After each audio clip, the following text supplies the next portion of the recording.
আমি এই চুলের সমস্যা নিয়ে বিগত 4 বছর থেকে 4.5 বছর ভোগান্তিতে ছিলাম। সবসময় ডিপ্রেশনের ভিতর থাকতাম। সব ক্লিনিকে আমার মন মতো হলো না, মানে আমি স্যাটিসফাইড হলাম না।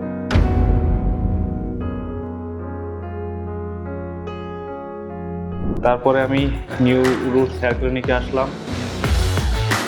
হেয়ার ট্রান্সপ্লান্টটা যে এত ইজি হবে সেটা আমি কল্পনা করতে পারিনি। আমার নাম মোহাম্মদ আল আরমান। আমি পিরোজপুর থেকে এসেছি। আমি এই চুলের সমস্যা নিয়ে বিগত 4 বছর থেকে 4.5 বছর ভোগান্তিতে ছিলাম। সবসময় ডিপ্রেশনের ভিতর থাকতাম। তারপরে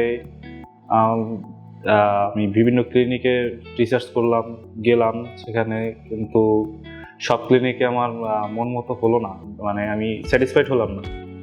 তারপরে আমি নিউ রুটস হেয়ার ক্লিনিকে আসলাম।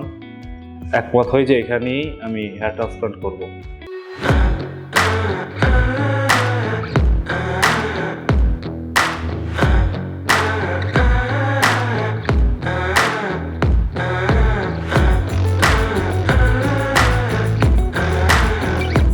আমার ফ্যামিলিকে যখন আমি বলি যে আমি হেয়ার ট্রান্সপ্লান্ট করাবো, তখন তারা বলে জিনিসটা কি, তারা তো জিনিসটা সম্পর্কে অবগত ছিল না।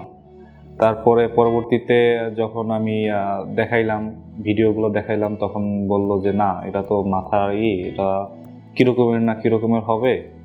তো এটা নিয়ে বলে যে আমি তোদের এটা দেখে নিই। তারপরে আশেপাশে দেখছে, আশেপাশে দেখার পরেও তারা স্যাটিসফাইড হয় না।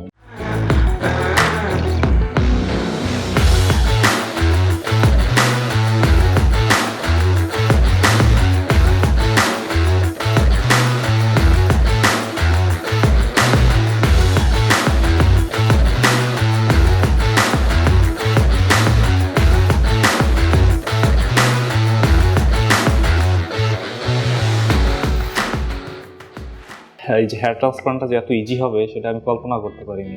খুবই ইজি ছিল এবং খুব অল্প সময়ের মধ্যে হয়ে গেছে।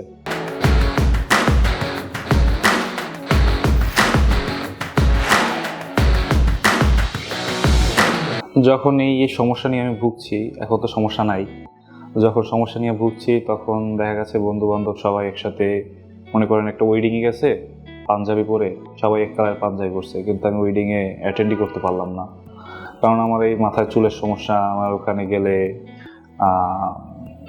একরকম দেখায় না, মানে বয়স্ক বয়স্ক দেখায়। তারপর নিজের মনটা একটু ছোট ছোট লাগতো। আর তারপরে আমি এখানে হেয়ার ট্রান্সপ্লান্ট করাইলাম, এখন দেখি কি হয় ইনশাল্লাহ।